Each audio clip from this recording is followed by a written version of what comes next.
Unified School District. I will ask for a motion to adopt the agenda for tonight.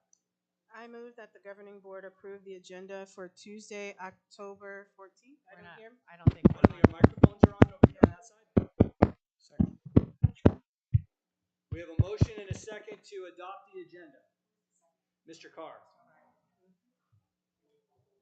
I turned my volume down. I was too loud. You were very My mic doesn't. I'm not either. I'm not on either. Yeah, I can't. Yes. Yes. Yes. Yes. Yes. All right. Will everybody please rise and join me to do the Pledge of Allegiance? I pledge allegiance To the flag of the United States of America and to the republic for which it stands, one nation, under God, indivisible, with liberty and justice for all.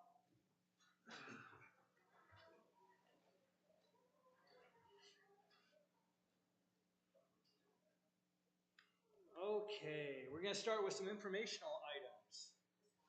Mr. Cruz, would you please approach and talk to us about the bond? James Brown.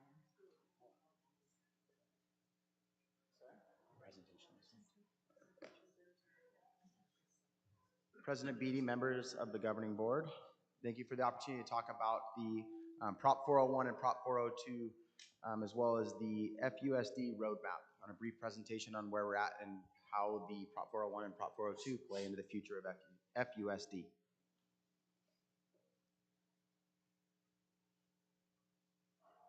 FUSD in the midst of a critical time for the district. I believe we're at a crossroads where we truly can make some great things happen, but we need some assistance and some outside forces to drive the district forward. Over the last few years, we've seen terrific trends in student outcome and great growth. I think we're really noticing the gains are starting to stack year to year with some of the changes that we've made in the student achievement. We also are seeing changes in our enrollment. Our enrollment due to the birth rates in schools of choice is decreasing. It's an interesting situation, right, with the growth that we're seeing, especially in Santan Valley and Florence, and seeing slightly decreasing enrollments with crazy large growth numbers coming in the future, right, and potentially huge growth in our schools over the next 10 years. We operate as school districts in a projection-based budget system, meaning each spring we make a budget based off what we anticipate our enrollment will be for the future year. It's a challenging budget system, and it leads to typically, right, a little bit of margin for error on either side. Right now for FUSD, the November election, the November 4th election is critical for the future of our district. Talking a little bit about our fiscal year 26 current enrollment. So this is the school year that we're currently in. Again, we have about 12 weeks of educational school year data that we're going off of. Our early fiscal year 26 enrollment numbers are reduced from our 25 enrollment. So again, we're seeing the same trend. Our current ADM drop through September is 753 ADM. So, Mr. Cruz, I'm sorry. Are we supposed to be at the next slide? yes, thank you. Okay, just making sure. I changed it here, but not there. Okay. Got it. Thank you. The budget impact alone on our M&O due to that 753 ADM drop is about $3.85 million from annual budget. We also will see slight reductions in our DAA capital and in some of our grant funding due to the reduced enrollment. However, I do expect traditionally we see our ADM number grow throughout the year. So traditionally our lowest ADM number is early in the year, and due to the growth in the move-ins that we see across the district, we typically see that number rise throughout the year. Where is that drop coming from? And I know that's a question a lot of people have is, are people moving out? Where's the change? Looking at the past several years of cohort data, right, so class groupings, we're typically seeing very large 12th grade classes, and this is statewide. Your graduating 12th grade classes are typically around the state about twice as big as your incoming kindergarten classes, right? A lot of that has to do attributed to national birth rate or statewide birth rates, where there is just less kindergartners in the state of Arizona than there is 18-year-old 12th grade seniors right now. Can I interrupt you for just 1 second? two things. First of all, can you define ADM? Because everyone in the audience may not know what that means. And then secondly, this is really critical. Can you slow down just a titch? Yes. Thank you. Our ADM is our average daily membership. It is the equation that the Department of Education uses for funding on a per student basis. So rather than funding one for students, we know that different students have different needs and therefore different financial funding formulas. And so ADM is a composite of different weights. It doesn't always align per number with the number of students in your district, but rather based off what AD is decided, the funding formula that your district needs to support the students currently enrolled in your district each year. So it may be 753 students. It's actually less if you look at enrollment numbers. So the roadmap, looking ahead at the November elections. November is two very critical elections for the future of FUSD for us to continue and grow on the positive momentum we've seen over the last couple of years. The two ballot items that are on the November ballot that is currently out now, those ballots should be either arrived or people seeing them in their mailboxes that live within our district, are Prop 402, which is a site sale or a land sale. It's the approval for the authority to sell, lease, or trade 2 parcels of land in Santan Valley that the district does not have long-term school needs, right, from those properties to generate revenue to support the district moving forward. And Prop 401, which is a special bond election that provides $98 million of capital improvements for the district. So, why are these two pieces critical for the crossroads of FUSD? A past site sale allows 2 parcels of land to be sold, like we talked about. Those proceeds go to school plant.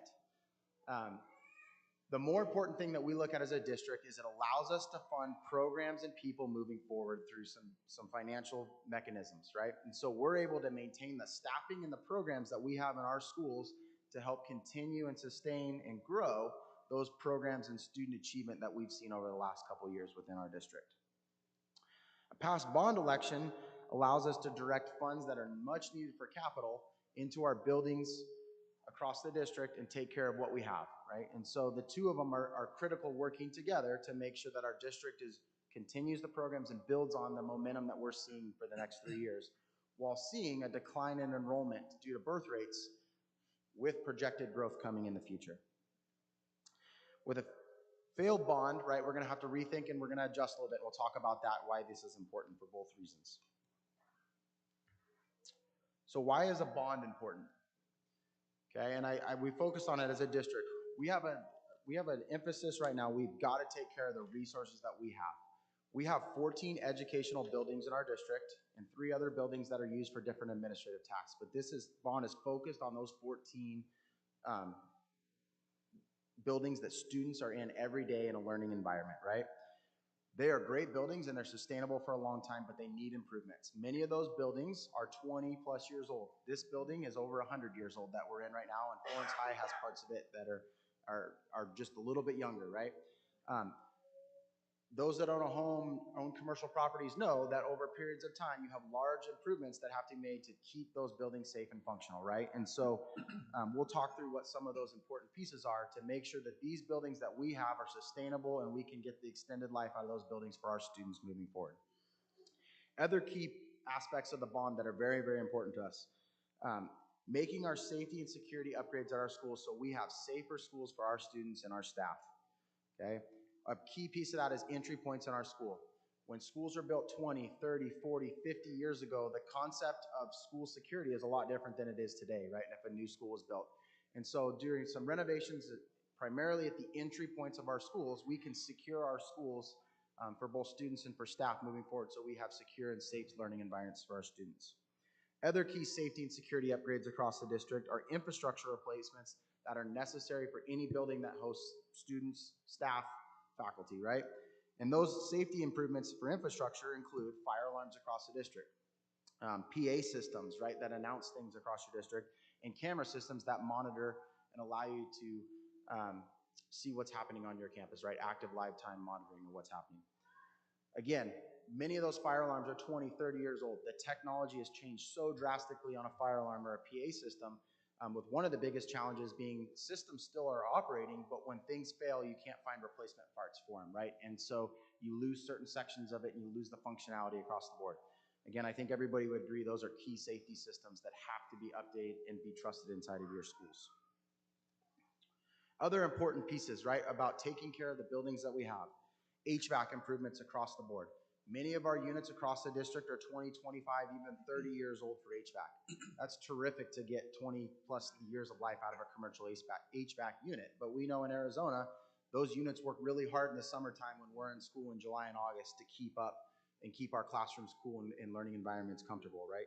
And so those units, it's time to replace those aging units so that we have not only energy efficient buildings, but reliable AC units that work during those high usage months. Roofing, plumbing, electrical repairs. Again, we've gotten great life out of many of the roofs across our district, and with some of the crazy amount of terrain we've seen over the last 2 weeks, it's highlighted some of the roofing areas that we've done everything we can to Band-Aid and maintain roofs over the years, and it's time for a brand new roof. A brand new roof on one of our elementary schools is about $3 million for a project to get that done right, and that roof then has another 20 to 30 years of life on it for the next generation of students and staff through that building. Technology replacements such as devices, right? Devices age out.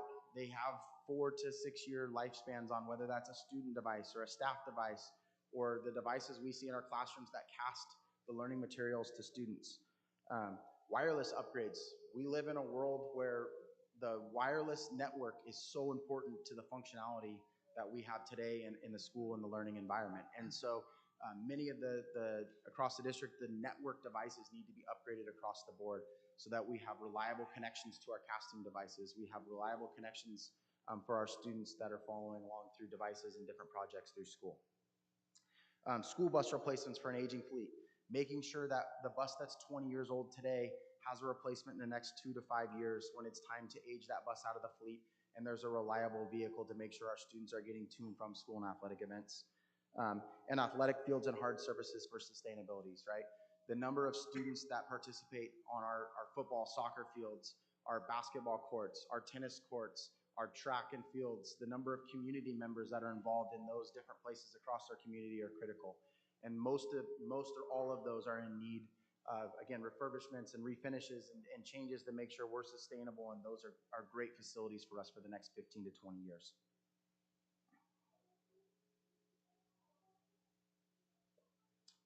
So what does a bond cost our taxpayers? It's a common question when you're talking about what is a bond and what does it cost, right?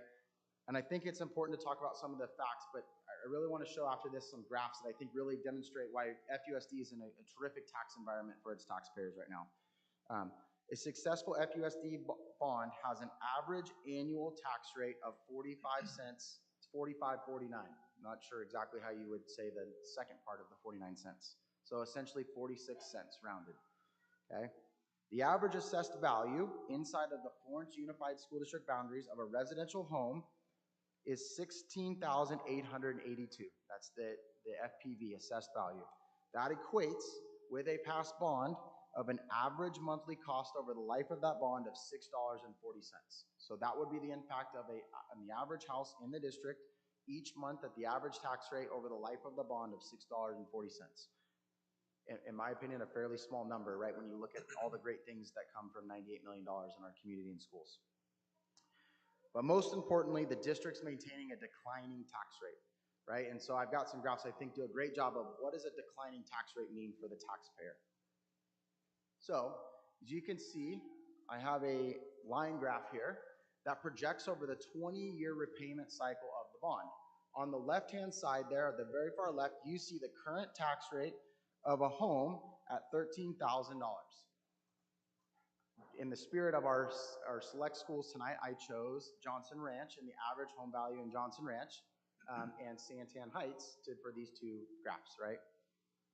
So we're looking, as you can see, we see a declining tax rate each year. This is if, based off the actual projected annual tax rates each year, okay, over 20 years, what the tax obligation for that homeowner would be each year. And I think what's amazing, which is so rare in a bond environment is that you'll notice each year we see either a flat or a decline from the previous year tax obligation, right? And all the way down, I know my numbers are really small, but that starts at about $130 would be that annual obligation for that home.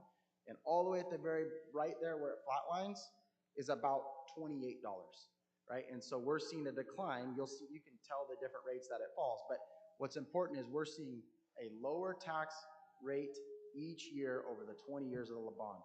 Almost every bond that's ever issued from a school district drives a drastic increase and then drop down. So this amazing tax environment that we're in. You can see this is another graph, again, of a home valued at $12,300 on the LPV of the home. Again, same thing. It does regardless of the home value, where you're going to see the same shape of that line graph. So what if both, and why this is critical has to do with if it passes, if it doesn't. We know that if these two measures pass, it does terrific things for our students immediately throughout the next 20 years for our students, right? We can continue to grow the programs. We can take care of the buildings that our students are housed and learn in every day, okay? If it doesn't pass, based off of where we're at from an enrollment standpoint and the trends off birth rates, there are some things the district's going to have to evaluate long-term to try to, we have to live within the means of our budget, right? And so reductions are very difficult every year. It's always easy to figure out what programs we want to add when we increase budgets. The most difficult discussions are how do you reduce things due to reduced funding and try to not impact kids or have the least impact on kids. And so I'll kind of work quickly through here, but here's some future reductions that potentially could occur if we don't have a successful land sale and bond in November. Administration cuts across the district, right? Changing the structure of our administrators from principals to assistant principals to deans. Technology and software agreement changes. Class size reductions, right? Or class size increases, right? Reducing our teachers and having to drive the class sizes up slightly. Transportation changes, looking at walk boundaries and after school events and things like that, right? Again, all stuff we love to provide that we think makes a huge difference for our kids, but stuff when we're trying to find cost savings.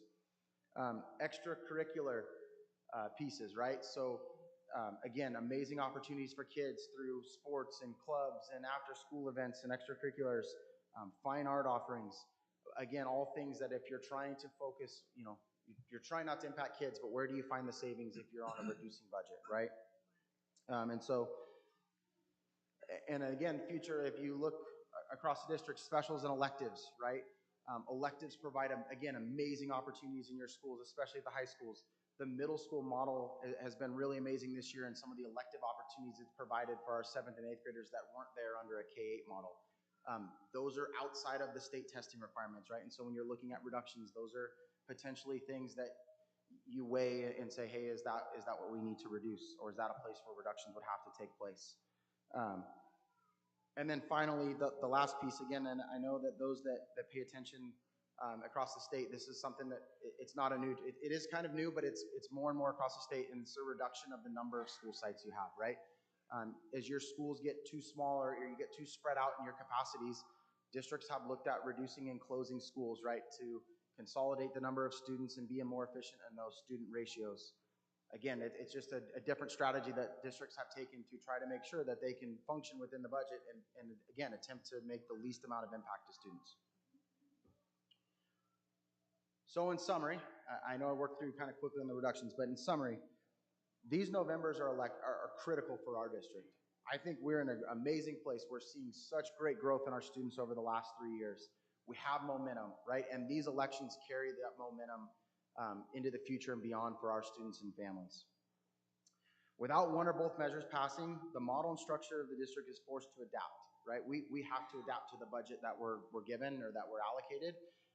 Our goal is to continue to drive things forward, and we know the budget is coming with the growth that's coming in Santan Valley and the Florence area, and we want to make sure that we're continuing to increase while that growth is coming, and we don't have to make a reduction just to grow again with the growth coming in future years. And then I want to emphasize the tax environment is ideal for a community to support its local schools with minimal impact. Again, when you look at the history of different bonds and overrides across the state, the tax environment and that declining tax rate is truly a unique thing where we can provide $98 million of improvements for our students for the next 15 to 20 years and still see a reduction in the taxes that we pay as a homeowner inside of our district from the previous year for those 20 years. And then I just put a note on the election facts, and again, I just want to touch, again, that's happening actively. The official election day is Tuesday, November 4th, so coming up very soon. Voter pamphlets went out, I believe, on September 30th. Most people that live within the district would see those pamphlets that went out that details in both the ballot measures and what those look like. And a critical date now is October 28th is the last day for a citizen of the district to mail in and have their ballot post-stamped. Anyone after that would obviously is allowed to use a drop box all the way up to November 4th across the district. So again, I wanted to highlight these two ballot items, all the great things that they can provide for our district pending community support in the next couple of weeks. Thank you, Mr. Cruz. So I just want to make sure that I have everything straight. Okay, so I'm just going to give you back what I just heard in very key points, kind of like I'm explaining it to myself like I'm a fifth grader, because sometimes I need that, right? So what I heard, and just please correct me if I'm wrong, okay? So I heard that our ADM is a shortfall of over 700 kids. That's a formula, but what that means is that we're going to get almost $4 million less because we're short kids, okay? To decide on how to counter that without making drastic cuts, the district has decided to sell some land that they currently have and to go for a bond. And that bond really is about mostly safety issues and maintenance because our buildings are getting older. I understand that these are tough economic times. The district said before, in respect to families, because everyone is facing tough times right now, that they wouldn't go out and ask if they didn't need to do this, but they need to do this. And because we have a declining tax rate, which I didn't know what that meant before, but you described it really nicely, I understand it even, because the tax rate is declining, even if we pass the bond, people's tax bills are still going to go down from where they are right now. Okay, so it's a perfect scenario, right? If we don't pass the land sale or the bond, then we're going to have to make some really tough choices. That won't be fun. That's what I got out of what you said. Did I get anything wrong? It's spot on. Okay, thank you. Any other questions?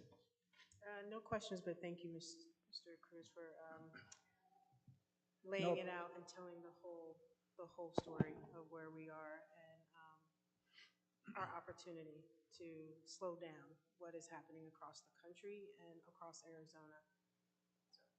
Mr. Carr. More of a statement. Okay, do you want to do it now or you want to do it during your board report? We're about to start in 2 seconds. We'll do it at the board report. Okay. Okay. Any other questions for Mr. Cruz? I did have one more question. Because I kind of keep an eye on chatter in the community, I saw something on social media. Don't judge me, anyone. I saw something on social media.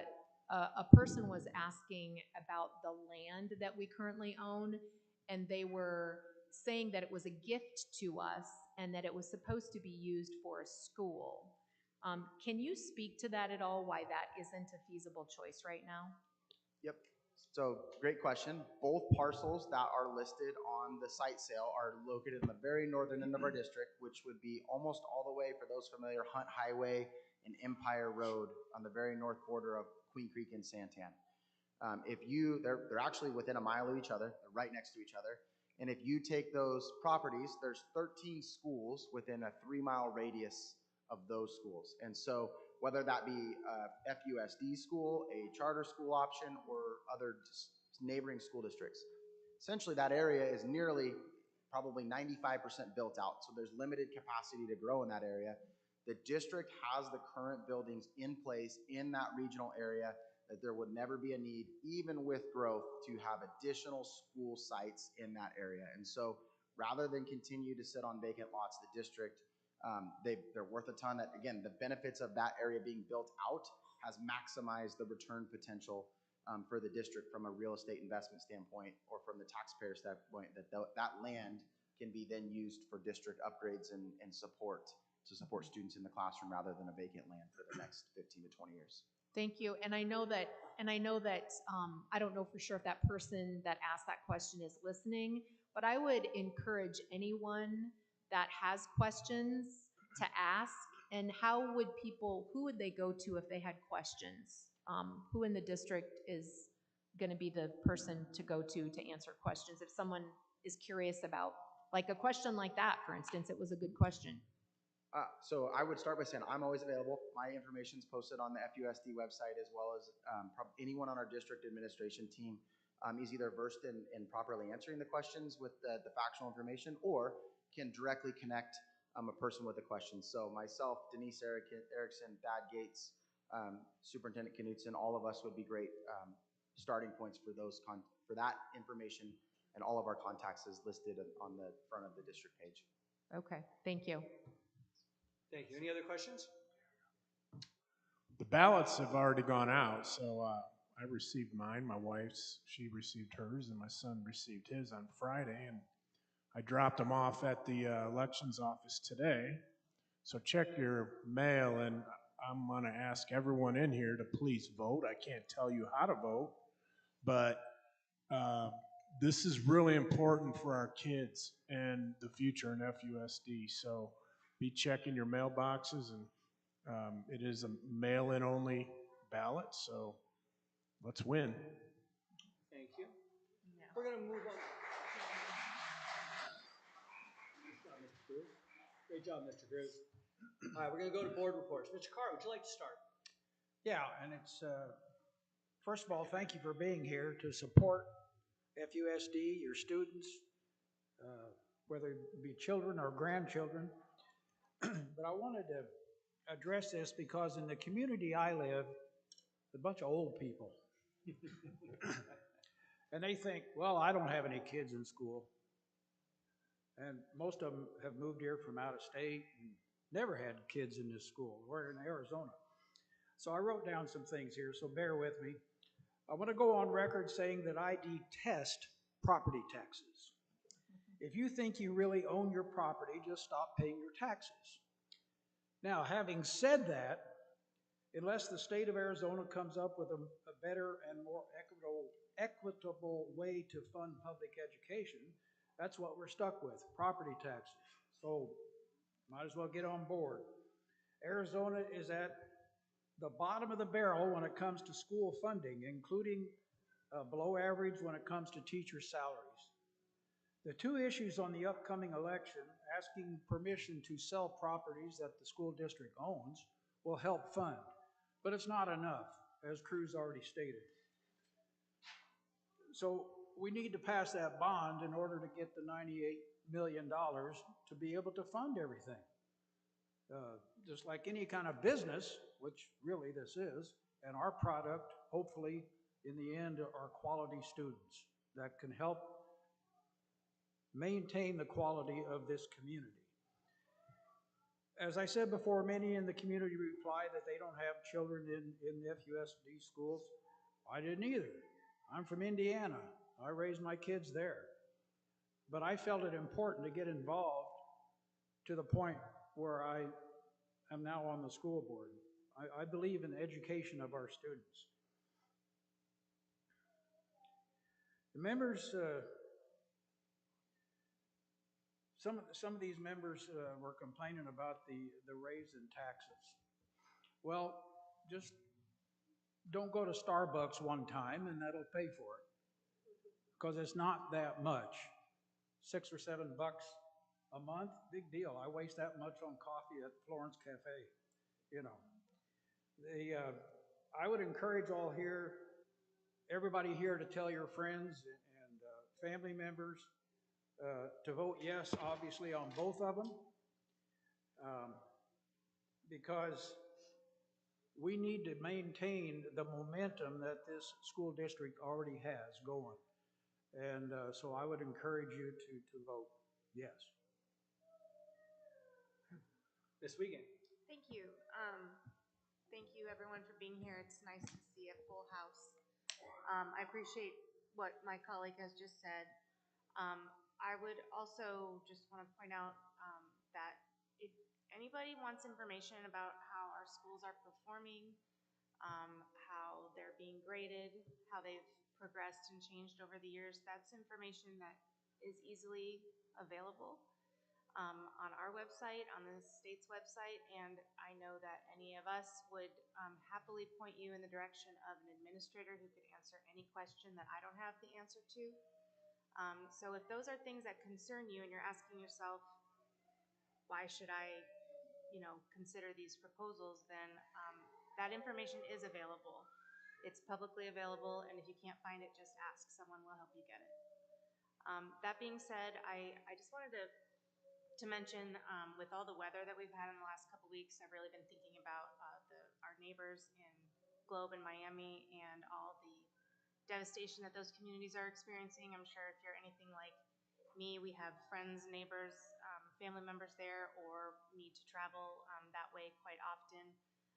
So just remind everybody to keep your wits about you. Mother Nature can be unpredictable. And if there's anything we can do to support those communities, I think that's going to be on our radar coming up in the next months. Thank you. Ms. Quist. Hello, everyone. I just wanted to share some information that came to me via an email that that I thought was interesting.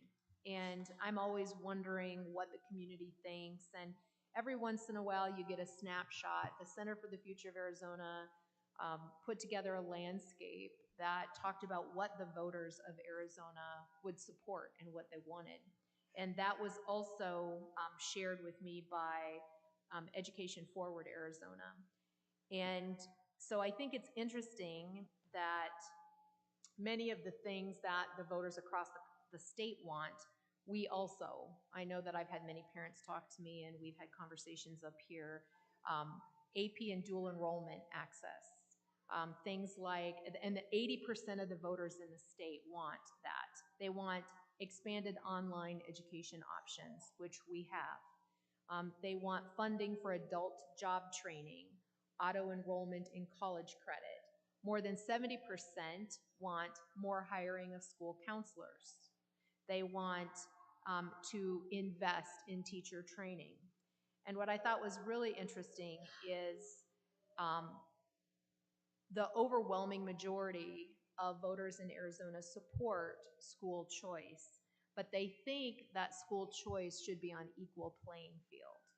And so the findings show that the voters, even voters of all types of party affiliation, want and demand accountability and integrity in ESA voucher reporting so that the taxpayer dollars that you're paying, that I'm paying, don't go for luxury items for families. Public money right now, like I said, there are tough times. We need to make sure that our money is spent appropriately. So I would, again, make sure, I'm going to just reiterate what Superintendent Knudsen said, your ballots are in your mailbox. I just got mine the other day, so they're there. Please encourage everyone that you know to vote. This is supposed to be a low turnout election. And so please encourage everyone that you know to vote. And your vote is your choice. We just ask that you support students and the kids of FUSD. Thank you, Ms. Quist. Ms. Jones. Good evening, everybody. So good to see a full audience. I hope everyone had a wonderful fall break. I'm going to keep it light tonight because I have been sick with germs and things since September 23rd, and I'm so afraid I'm going to have a coughing fit talking up here, but I have my cough drop, so if you see me eating, I'm just trying to keep from coughing all over the stage. But I wanted to encourage folks as we move into this holiday season. October seems to be like the jumping off point, And I have to tell you, like, ever since being a school board member and FUSD, our fall festivals, and particularly Hoot Night over at Johnson Ranch, and then last year the board participated in Fright Night in Florence. And so I am super, super excited. There was a gentleman over here who walked in with the cowboy hat. I am definitely going on this cowboy theme for my trunk or treat next week. And so, just as an opportunity to engage and come out, I feel like the Halloween fall festival time is like little kids' New Year, because they get so excited and they get to dress up and eat candy and be with their friends. And it's no cost, right, other than just coming out. And you don't have to have a costume. I can't tell you why I got excited about doing a cowboy theme, and I'm always like spiders all over my car. I think I'm gonna own that as like my Halloween thing, and I'm collecting them like they're pets at this point in my garage. But I just hope that everybody's doing well and that we will end this year strong. I mean, 2025 has been something else, and I just want to see everybody, really have a good rest of the year. So. Thank you, Ms. Jones. Mr. Knudsen. You know, we were talking earlier about student outcomes in the session before the meeting. And if you're a student in FUSD, please stand. There's no students in FUSD that are here to get their awards. Okay, you can sit down. Thank you. This outcome I want to tell you about, I've been in public education for 35 years, and we didn't have one long-term suspension or expulsion the whole first quarter. That means a hearing to send a kid out of school for 1 year or longer. We didn't have one single hearing first quarter. Now, we did have a couple kids make some poor decisions in the last week before we went on break, so there will be a couple hearings this second quarter. But I've been in this business 35 years, and my first year at Florence High School was in 2008. And just at Florence High that year, first quarter, we had 41 long-term suspensions for students that were misbehaving. That was just one school out of 13 in FUSD.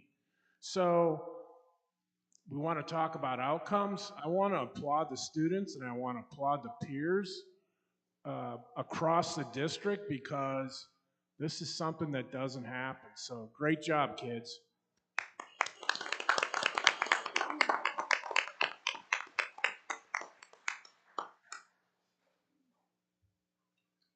Mr. Gates.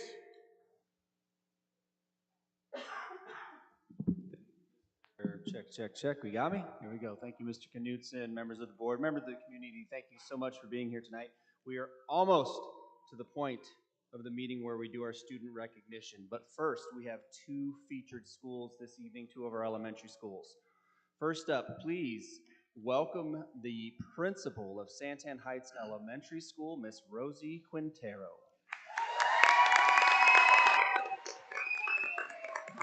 Good evening. Before I begin, I would like to recognize all of our staff members in the audience. So if you could please stand up. I know there's a good amount here tonight. These individuals make what we do every day happen. And I would like to recognize two individuals before we begin, in particular, Mr. Spencer Liaga, if you could stand up, and Michelle Case.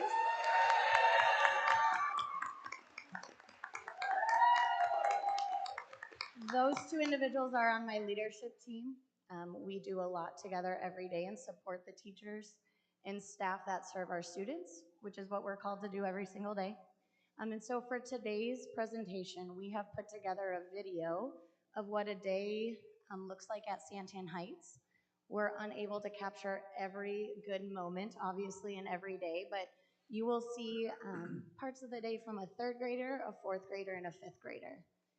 So if we could play that.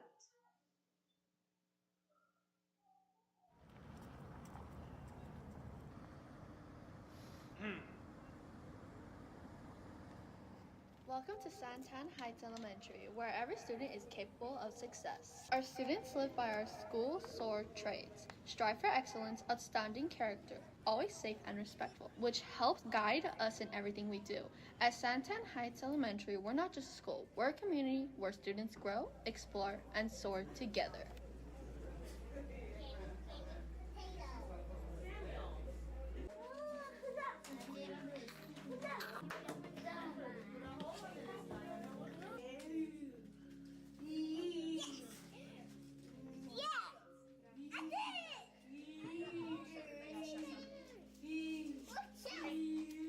Put these in.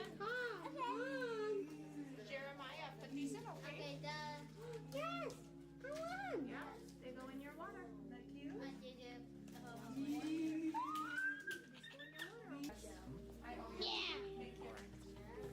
I will put this on. Layla, can I have this? Yes.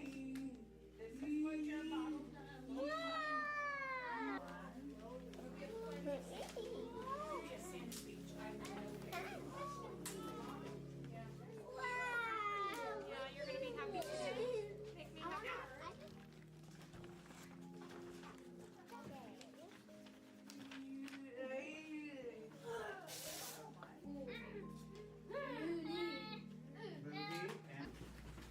Our teachers provide strong foundation in academics with curriculum designed for success in reading. Students explore rich literature, critical thinking skills through wit and wisdom. Our youngest learners strengthen essential reading skills with foundation instruction. In math, they develop confidence and problem-solving abilities with our EM2 math.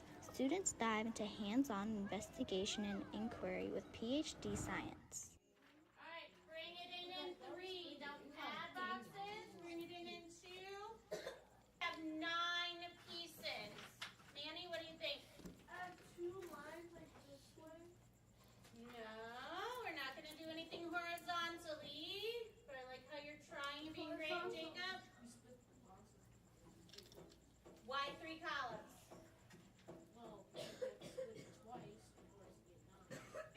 Okay, good. So we're going to split each of our boxes into 3s. 3, 6, 9. So go ahead and draw. You can do your dotted lines. I'm using a different color, so I am not doing a dotted line. How many pieces do we have now? 9 pieces. Everybody. 1 half. 1 half. So how many boxes are we going to have in our tape diagram? 1.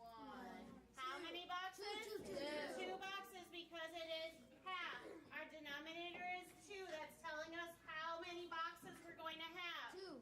How many are shaded out of the 2? 1 is shaded out of the 2. So we changed our 2/3 into 6/9, our equivalent fraction. We stayed with our shading of 2 out of 3. When we split it up into 9ths, that shading stays the same, and now we have 6 pieces shaded out of 9. That tells us that 6/9 is the same as 2/3. They are equivalent, equal to each other. So we are replacing this 2/3 with our 6/9 so that we can now add it together. Okay? Every student also enjoys specials that make school even more exciting. Students have PE twice a week as well as art and library. 5th and 6th graders have the opportunity to join student council or band too. Our teachers make sure we also receive extra support to help us all grow in our skills during our win time, which also stands for what I need. Equivalent fraction to 8ths. Okay, I like the way you said that. Now with your table groups, what is the first thing you're going to do since they already started the tape diagram for you? Go. So, we would try to split it into an equal part, so then it make an equivalent fraction. Like, we could put 8. In addition to academics, we also learn a lot about character and importance of building a community with our classmates. We have a restorative behavior practice on campus to help us learn how to resolve conflicts and problem solve. Our teachers help us reflect on our behavior and strengthen our skills to make good choices when faced with adversity. Touched by a struggling prey, but the wounds will soon heal. Take a look at number 2. It says, which text feature could you use to confirm your definition of extinct? That means that A, B, C, and D are things that are inside of your book. Use your book to help you answer. Although learning is important, we also have a lot of fun. At our school, it is also about community and school spirit. Our student council plans exciting spirit days, pep assemblies, and student dances that bring everyone together. Contents. B, a photograph and caption. C, the glossary. Or D, the index. If you're done, you can flip your whole paper over, so I know you're ready for number 3. If you're looking in your book, they're asking you, how does this photograph of this shark and the caption connect to these words? How does the photograph and the caption connect and support the text? We love celebrating the joy of school with events like the Great Hawk Breakfast, field trips, book fairs, and visits from the ice cream truck. Hawks, go soar!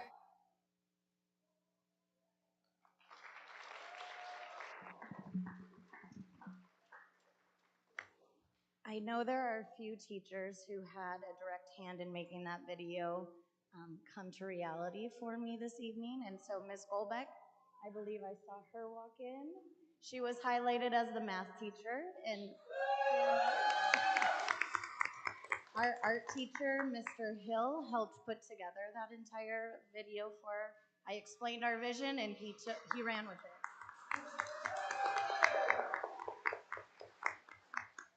All right, so now we would like to recognize 2 individuals in particular this evening. I would like to call up Miss Amanda Pafumi and Miss Adine Strain.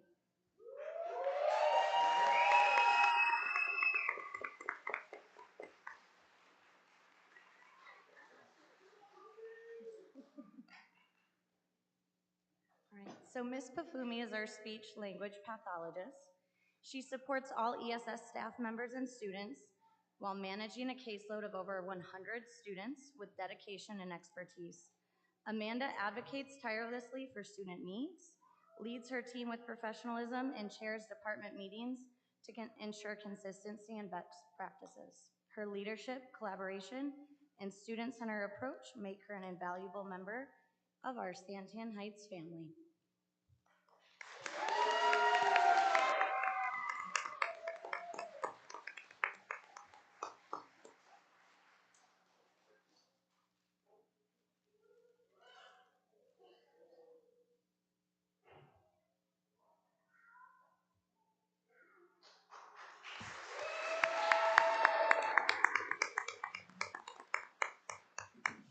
And Miss Adine Strain, as the teacher, or as the students call her, Miss A. She is an exceptional member of our Santan Heights team who consistently takes initiative and values each student as an individual. She willingly assists wherever needed and plays a key role in supporting student supervision. In her short time with us at Heights, Miss A has implemented pivotal changes that have helped us increase the effectiveness of our monitor team and the efficiency of our school systems. Miss A is also continuing her journey in education, and we're excited to see her grow and join us in additional capacities in the years to come.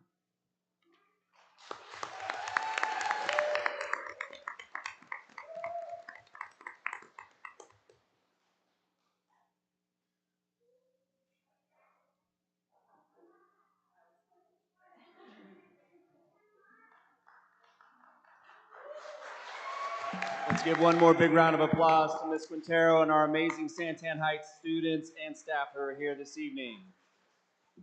We have one more feature school, Magma Ranch Elementary. Please help me welcome the principal, Miss Kimberly May.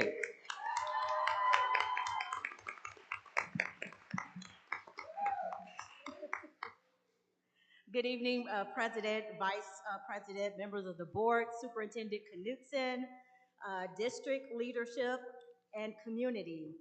Thank you for having us be here tonight and be a future school. May I have our Mustang family please stand to be recognized for all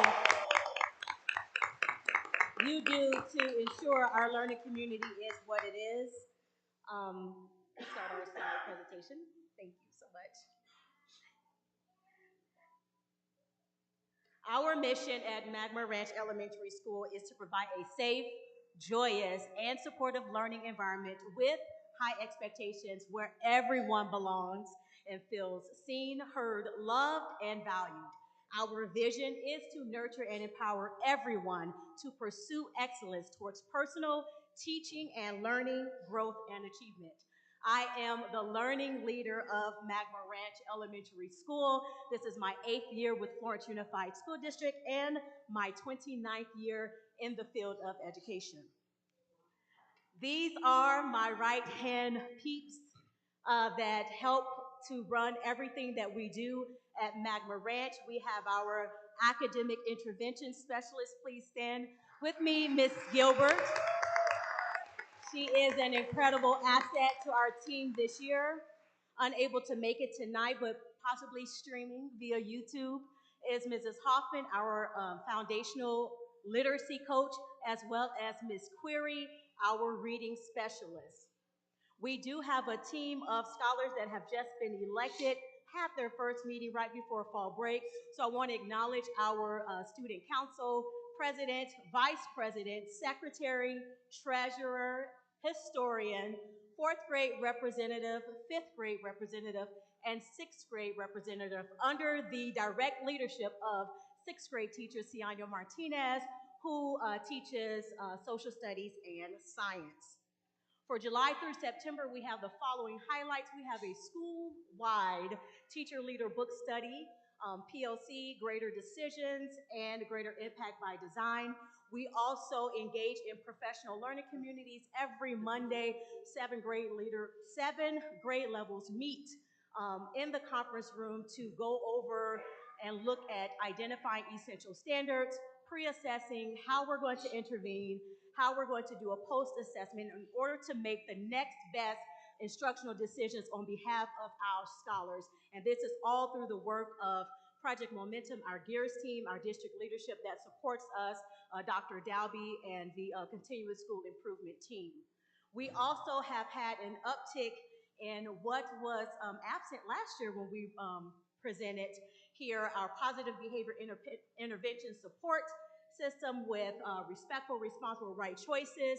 We have implemented positive referrals, toodles through our PACS vision to the office. We have weekly top 10 MR3 recognition, quarterly recognition that is led by our kindergarten teacher, Mrs. Safel, who has been an asset and very instrumental in really having our MR3 come alive at Magma Ranch. So for quarter one outcomes, we have respectful points 5,714. For being responsible, we have 7,048 points. And for making right choices as a school for quarter one, our scholars racked up 11,690 points. Let's give it up for our Mustang scholars. As a result of all of that, we had 2 events thus far. We had our first event where they had indoor choice of activities, as you can see on the screen, as well as being able to have the top 5 from each grade level be able to have a personal root beer float, a little celebration before we went on to fall break. We also have safe and supportive and joyous opportunities where we have a partnership thanks to Poston Butte High School and their Junior Honor Society came to our campus and delivered books and did read-alouds with our kindergarten scholars, as well as some scholars visiting the office to cash in their points and get their rewards for that. We have a clear and collaborative partnership with Copper Basin, where our teachers for the first quarter met every first and third Wednesday. Since we are a school that departmentalized, our teachers have shared that they felt as if they were in a silo. So this year, we made sure that they are able to meet with other colleagues that teach the same grade level and the same content that they do. And so they join together and flip-flop. K through 3 goes over to Copper Basin, 4 through 6 comes over, and this is just a snapshot of some of the things that they're charged with as they are engaging in conversations. And so they still have their hour to plan and prepare for the next week's lesson, but it has been a positive change for our learning environment.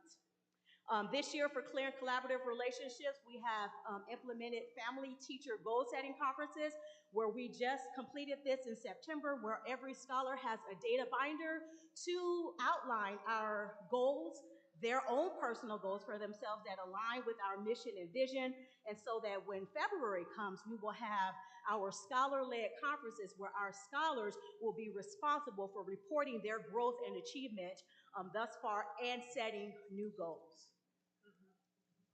Last but not least, for our Mustang Family Circle, this is in alignment with our district goals as well as our site goals. We have a Mustang Family Circle where it is a trusted circle where we come together, look over our state goals, as well as co-create new goals and action steps to help our learning environment move in the right direction. That is every third Friday except for March due to spring break. Our next one is the 17th. Please join us if you're available.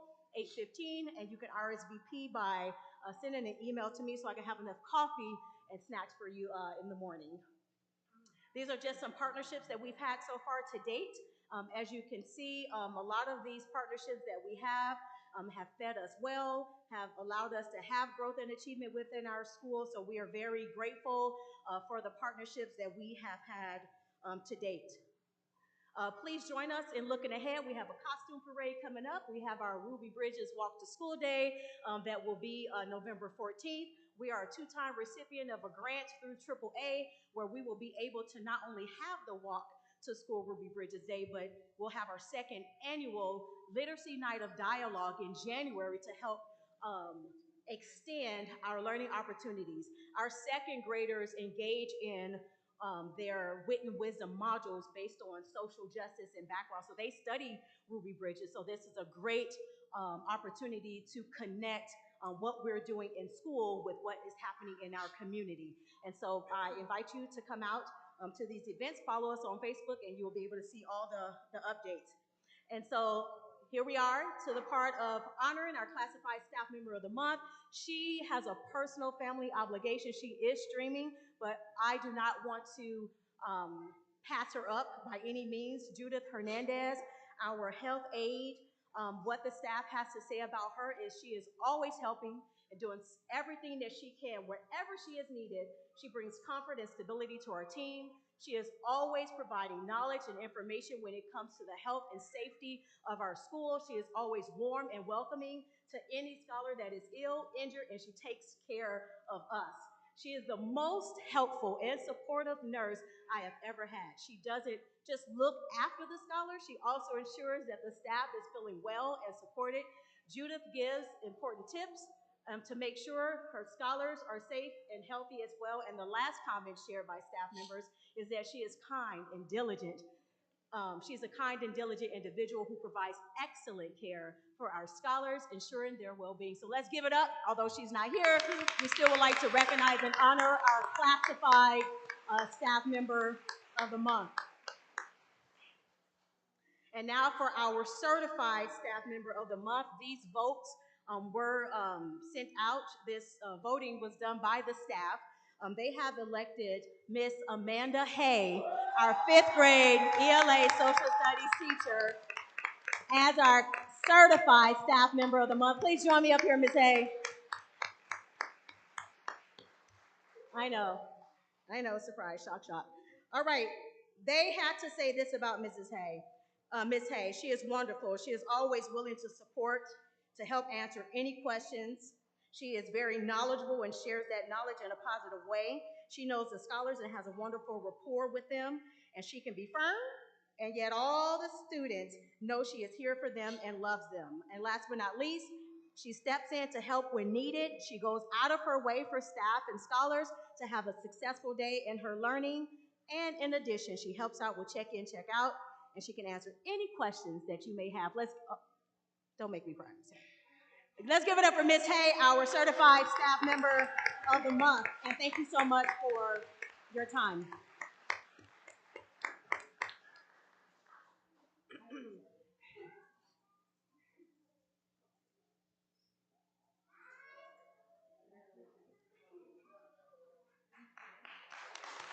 Thank you.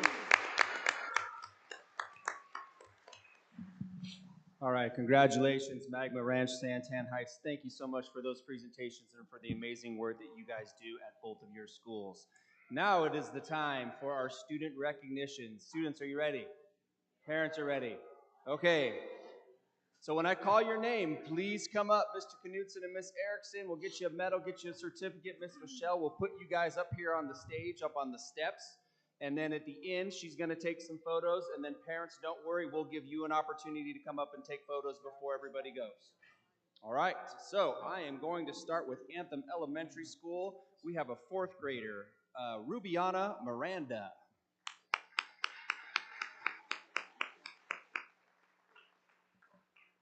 Also from Anthem Elementary, fourth grader, Elijah Felix. Right there. From Circle Cross Ranch, a fourth grader, Krista Briley.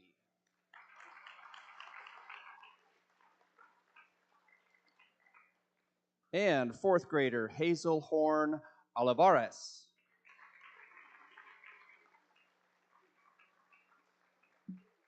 And from our Circle Cross Ranch preschool, please welcome Yesenia Bradley.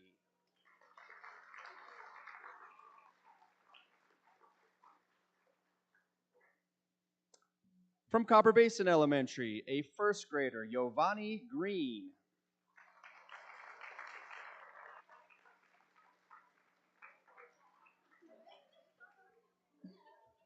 That's some nice speed. Well done. Also from Copper Basin, first grader, Skylar Rogers.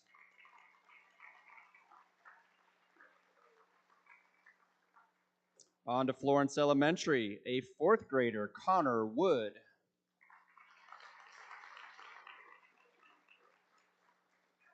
And fourth grader, Harley Valenzuela.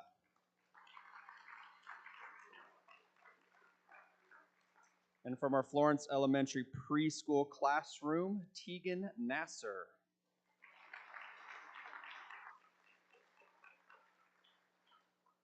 From one of our feature schools, from Magma Ranch, a second grader, Nyawal Lam.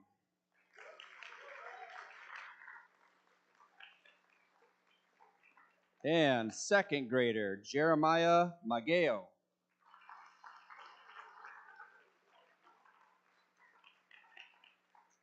And from our Magma Ranch preschool, Gavin Kuhn.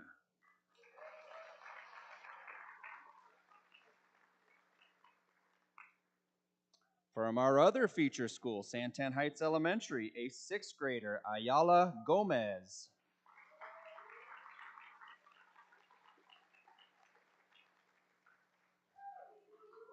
And a kindergartner, Moon Christensen.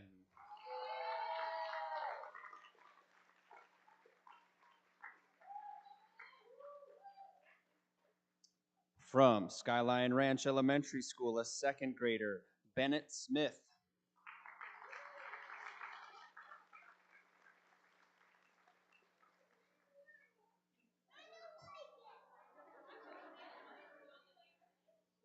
Also from Skyline Ranch, a second grader, Mackenzie Dame.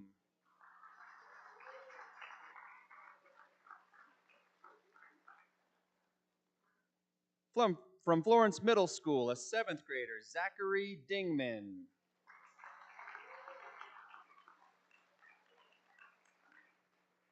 And an eighth grader, Emmeline Kolazewski.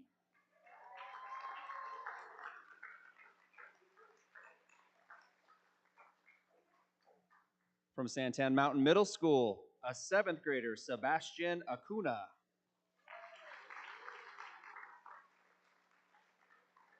And 7th grader, Kinley Swanson.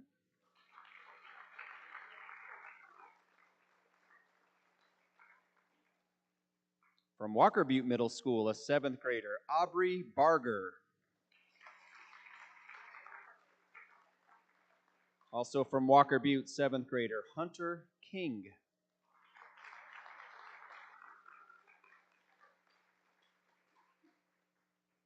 On to Florence High School. First up, a 9th grader, Mackenzie Calperthwit.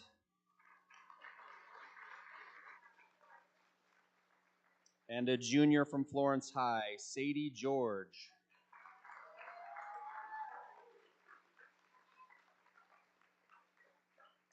Our Florence High School Student Rotarian of the Month is senior Troy Merriman.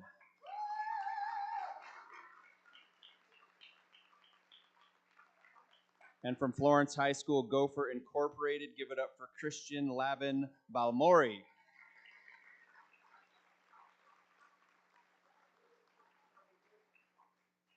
From Poston Butte High School, a sophomore, Taylor Brown.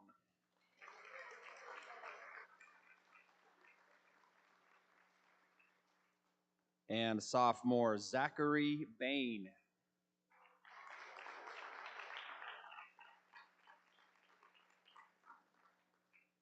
From Santan Foothills High School, a junior, Mike Gomez.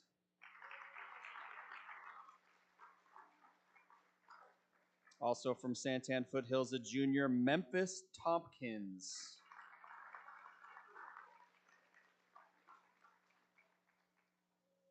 From our virtual academy, Florence Virtual Academy, a 7th grader, Hezekiah Neal.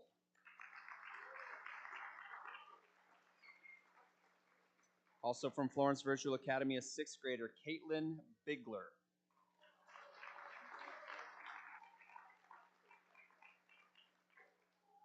And finally, from Mountain Vista Academy, a sophomore, give it up for Justin Joseph.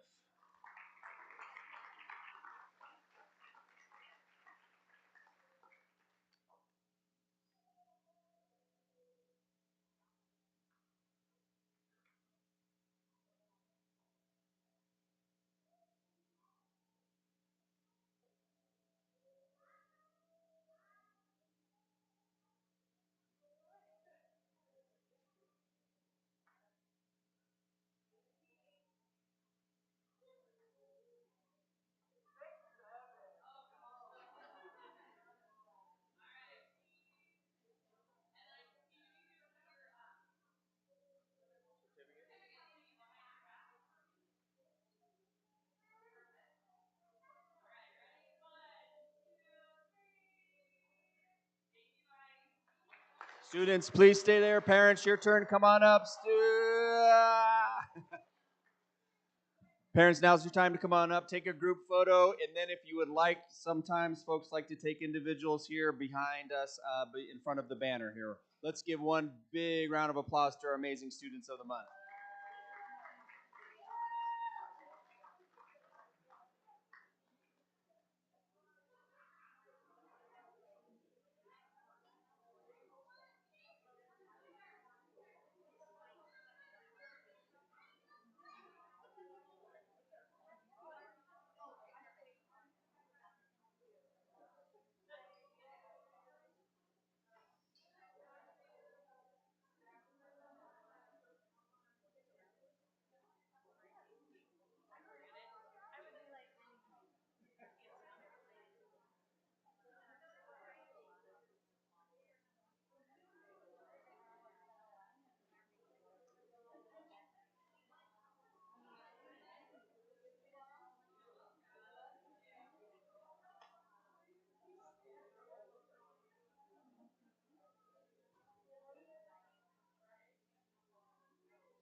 Ms. Green, any call to the public?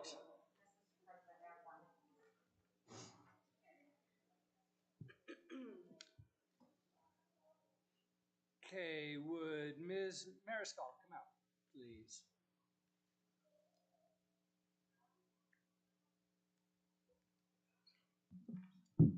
I came with a speech this time. Okay. Good evening, everyone. I want to talk about something that directly impacts our kids regarding our middle school sports program. Specifically, I'm here to advocate for bringing back the A and B teams. When I was in middle school many years ago, we had A and B teams. A teams are pretty much your 8th graders, 7th graders. B team was your 6th graders who've never really played, but to get them experience in some 7th graders. So we had A team and B team. So we are a small town, yes, but we are strong. A town that cares deeply about its kids, about the futures, and giving them every opportunity to grow. When we only allow one team, we end up cutting kids who may not be ready yet, but who are really eager to learn. We send them home with nothing but disappointment instead of encouragement. And for many, this can end their sports journey before it even begins. But by reintroducing A and B teams, we're giving more students the chance to play.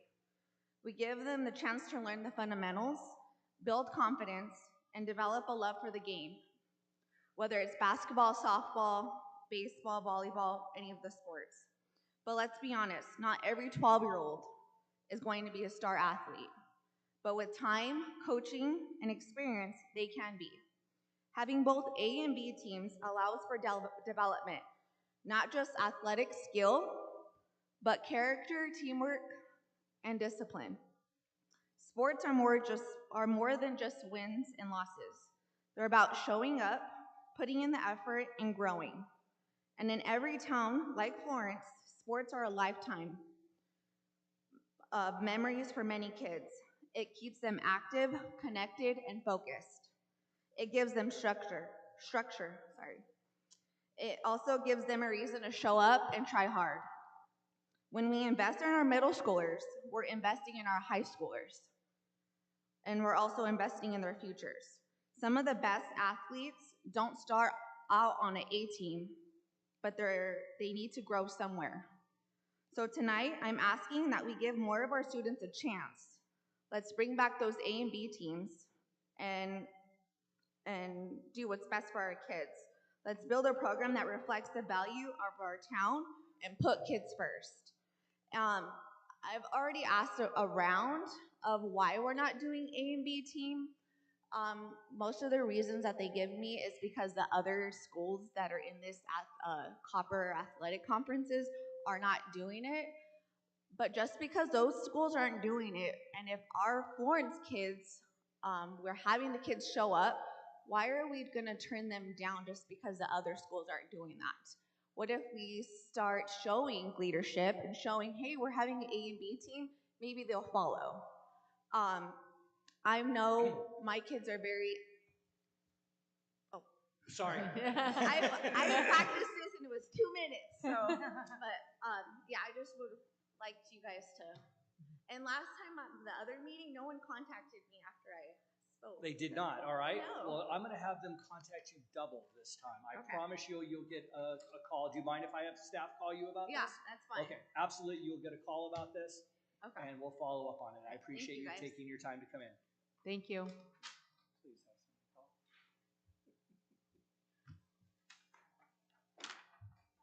All right, now entertain a motion on the consent agenda.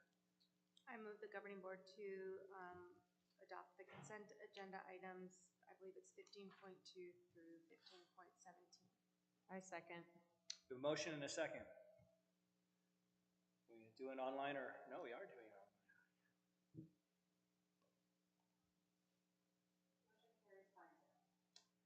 All right, new business. 16.1, approval of fiscal year 26 parent support organizations. With everybody's permission, I'd like to just read them just to acknowledge them and thank them.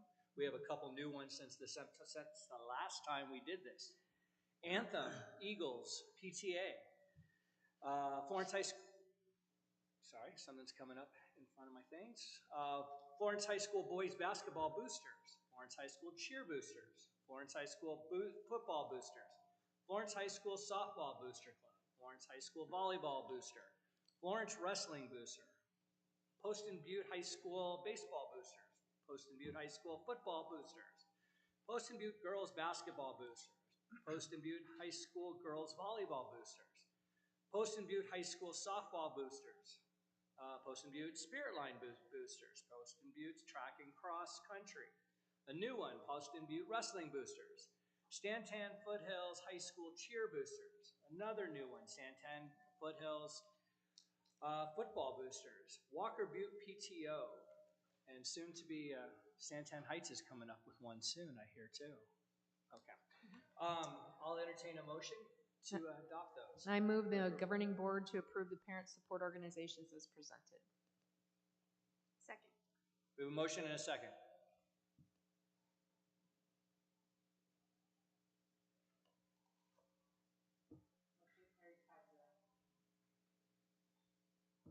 Okay, 16.2, Regents Diploma Criteria. I'll entertain a motion to approve the criteria that we went over at the work session. I move that the governing board approve the Regents diploma criteria as presented.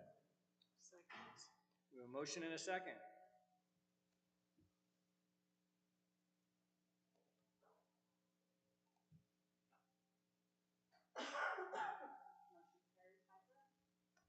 All right, 16.3, fuel agreement with Desert Choice Transport. I'll entertain a motion. I move the governing board to approve the amended fuel agreement between Desert Choice Transport and FUSD. Second. We have a motion and a second.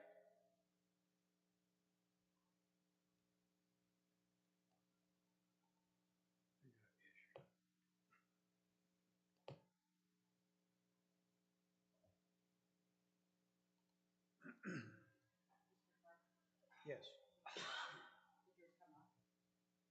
No. All right, 16.4.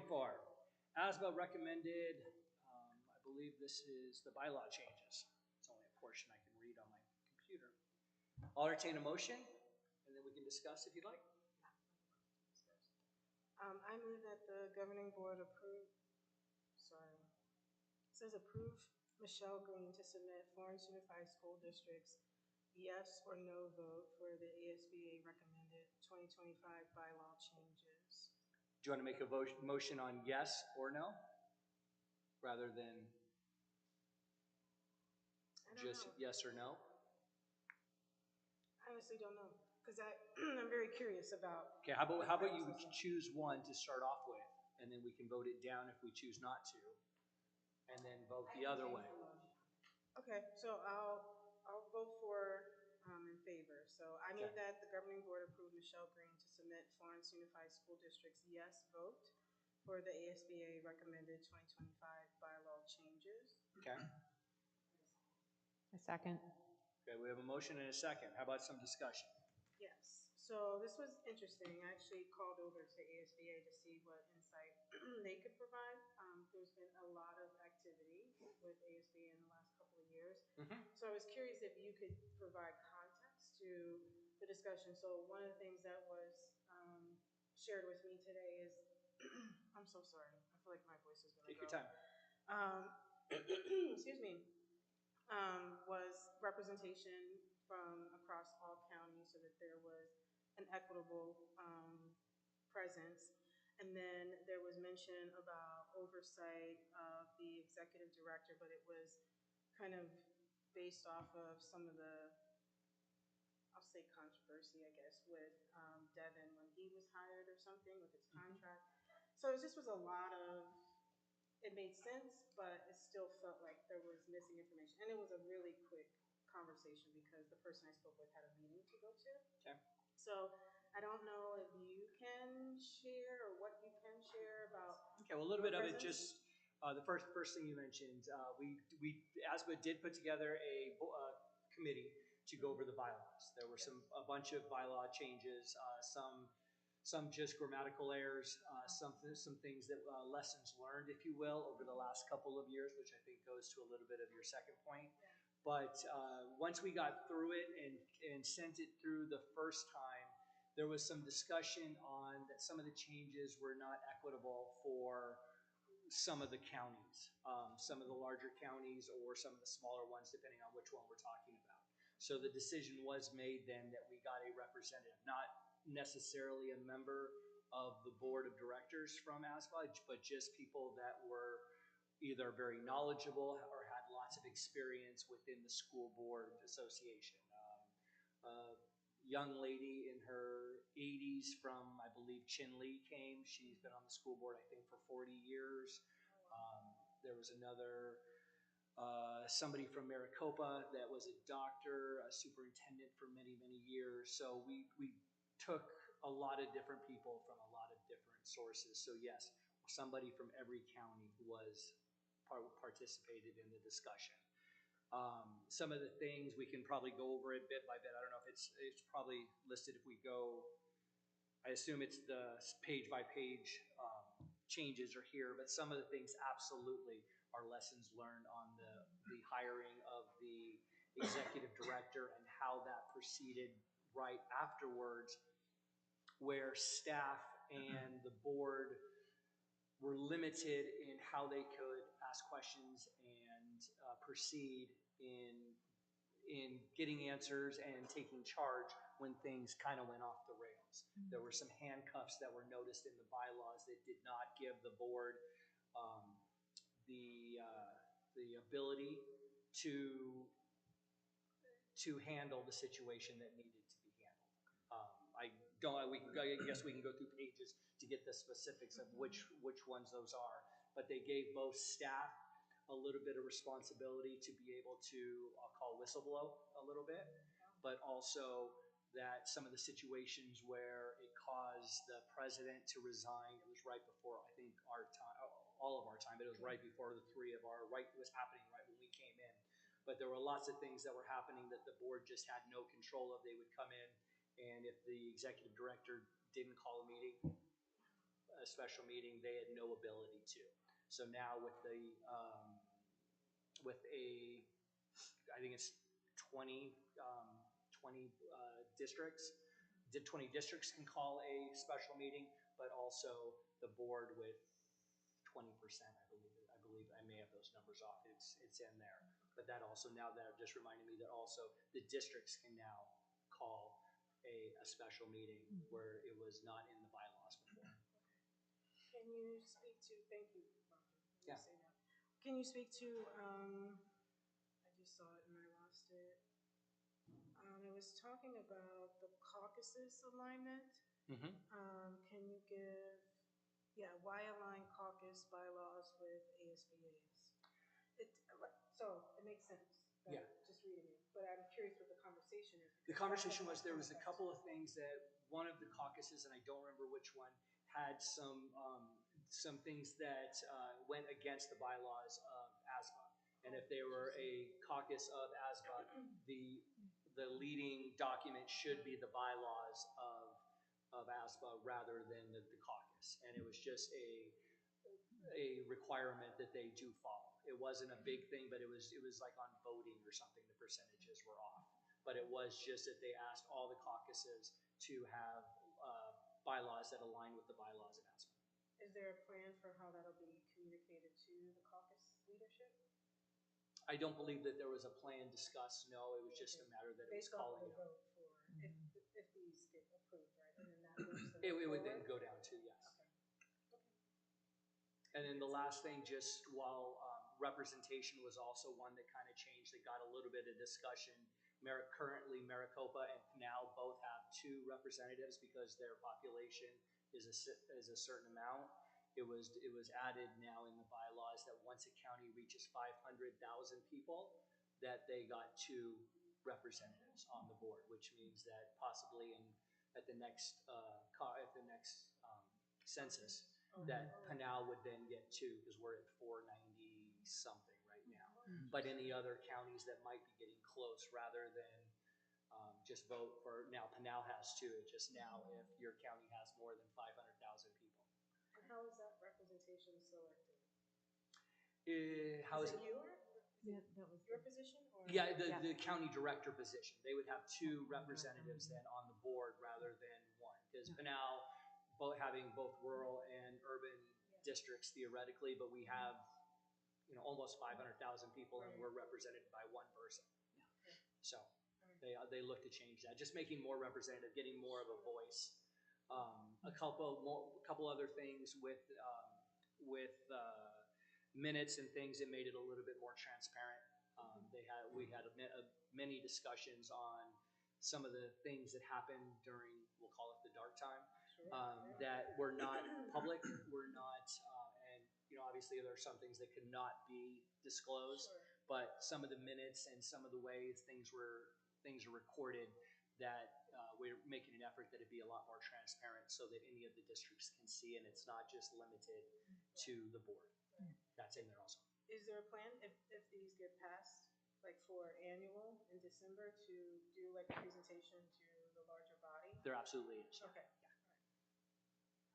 No more questions. Okay. Thank you. Anybody else? Okay. Are you okay with your motion? Yes. I believe we have a motion in a second. So we're still saying yes. Yes, ma'am.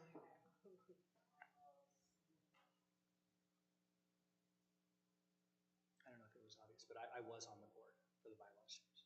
I'm not just saying it because I heard it. I was actually on the bylaws committee. It sounded legit. Yeah. I wasn't just making stuff up. Yeah. Did we I already forgot vote? people were in the audience watching that conversation. Okay.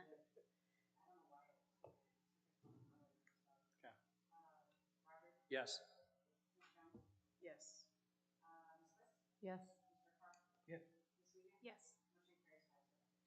So that was a motion to unleash Michelle onto the. Yes, unleash Michelle on the Secretary of ASBA. Okay, now we got fiscal year 25 district annual financial reports. I'll entertain a motion. I move the governing board to accept the fiscal year 25 AFR as presented. Second. We have a motion and a second for 16.5.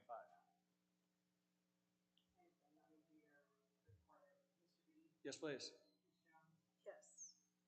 Yes. Yes. Yes.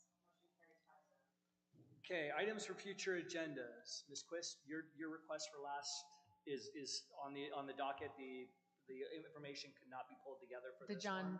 Johns Hopkins. Okay, Yes, perfect. it will be a November board meeting. We already Perfect. discussed that. Thank you. Anybody else? Well, it was something Tammy mentioned earlier about pulling out some of those budget numbers as percentages. Could that come up in maybe one of the next couple months? Sure. Yeah. Maybe not next month, but maybe by the end of the year. Okay. Cruz, can you do that?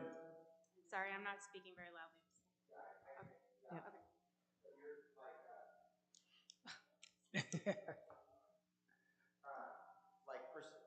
Is there a specific focus? Because there's a lot of pages there. Like, are you mostly concerned about more the instructional side, classroom side, or?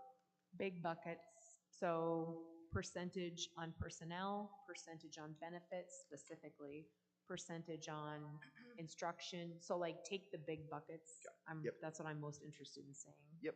I can do a highlight level and kind of try to summarize the percentages of where our funding goes. And percentages of facilities, like, Yeah, I'll okay. break facilities down to a couple subgroups. Thank you. Don't go anywhere. I'm going to think positive that these bond measures are going to pass. When would those monies be available? It's a complex question.